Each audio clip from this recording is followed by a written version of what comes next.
আজ গিয়েছিলাম দিদিদের বাড়ি চান্না ভাই আর আমি। এখন বেরিয়ে পড়লাম গাড়ি নিয়ে ভাই আর আমি। তারপর কিছু দূর আসার পর ভাই এই দোকান থেকে মিষ্টি কিনে নিল।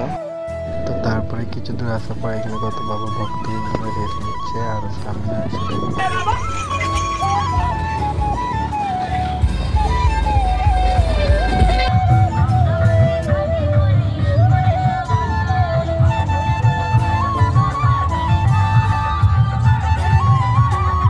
এসব দেখতে দেখতে এখন চলে এসেছিলাম দিদিদের বাড়ি। তাই মিষ্টি জল খেলে দিদিদের জল খেলার পর এখন দিদিদের এখানে বেশালক্ষ্মী বলে মন্দির আছে, এখানে ঘুরতে এলাম। দেখো তোমার বাকিটা।